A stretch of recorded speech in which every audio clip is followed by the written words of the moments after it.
हमारा brain control करता है कि किस टाइम कौन सी मसल को काम करना है, किस मसल को काम नहीं करना है, एक स्मूथ वे में मूवमेंट कैसे होगी।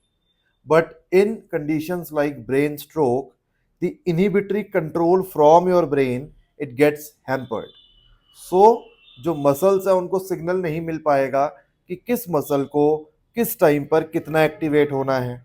सो व्हाट विल हैपन कि जब हम अपना अनअफेक्टेड साइड यानी अपनी सही साइड की मूवमेंट भी करेंगे, तब भी जो हमारी अफेक्टेड साइड है उसमें हमें कुछ एबनॉर्मल या एक सिनर्जी के पैटर्न्स में या फिर कहीं ना कुछ मूवमेंट जो है इनवॉलेंटरी हमें देखने को मिलेगी। These involuntary movements in the affected side of the body in stroke is called as associated reactions. Now why they happen? Because inhibitory control करने वाले जो tract है, that is the corticospinal tract, it gets damaged. उसमें उस area में legion हुआ, motor cortex जो है वो इन्वॉल्व हुई। अल्टीमेटली जब वो एरिया ने काम नहीं करा तो बाकी एरियाज को काम ज्यादा करना पड़ा। So there is overworking of the other extrapyramidal pathways like the rubrospinal tract, the reticulospinal tract, the vestibulospinal tract.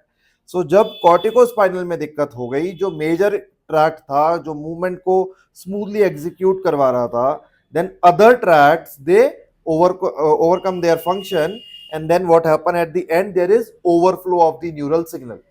And when there is overflow of neural signal, the movement, आप तो अपनी अनअफेक्टेड साइड पे movement कर रहे हो, but movement आपको affected पे भी होती हुई नजर आने लगी।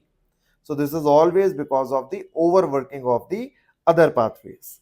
Now if you take good neurophysiotherapy, good neuro rehab, then with time आपका मोटर कंट्रोल बेटर होगा, और जैसे जैसे आपका मोटर कंट्रोल बेटर होता रहेगा वैसे वैसे आपके ये जो मिरर मूवमेंट्स हैं, इनको मिरर मूवमेंट्स भी कहते हैं, या कहीं ना कहीं ये आपका एक सिनकाइनेसिया टाइप्स है कि मूवमेंट यहाँ करी उधर भी कुछ मूवमेंट्स आ गई, और we can say associated reactions, they can get better with time.